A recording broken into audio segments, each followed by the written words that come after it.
Bonjour Christian. C'est quoi le développement personnel?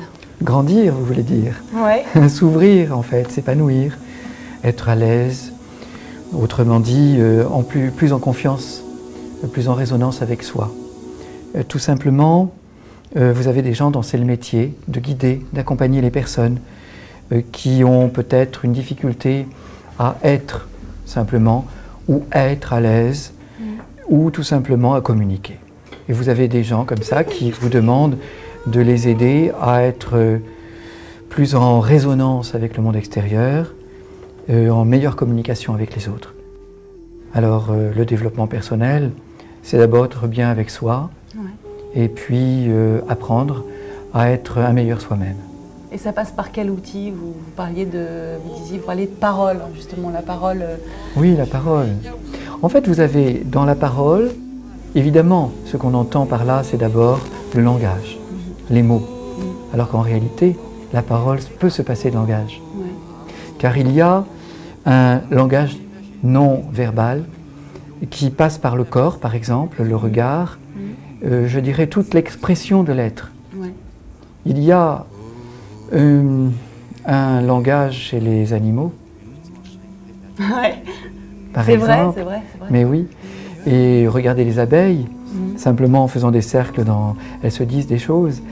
Et vous avez un langage et une parole, sans les mots, même chez les animaux, mais également de l'animal à l'homme.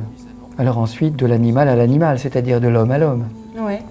Autrement dit, du monde sensible, du monde le plus vibrant, au monde entendant ou intelligent ou dit comme tel, en tout cas ce monde de l'humain qui se veut en tout cas investi d'une certaine intelligence, d'un certain entendement.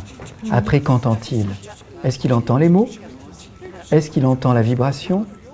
Est-ce qu'il entend simplement l'être qui les exprime?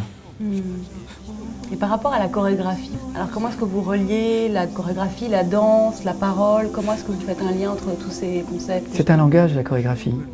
C'est un langage, mais c'est aussi non seulement une langue, mais une expression qui passe évidemment par le corps. Le corps comme un état d'être. Et en même temps, c'est un langage qui passe par l'utilisation de l'espace et du temps. Il y a une conjugaison de tout cela.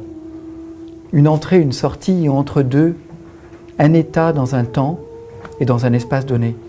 Et là, vous avez tout simplement ce qui fait la parole, ce qui fait l'expression, ce qui fait le langage, l'essentiel, c'est-à-dire le rythme.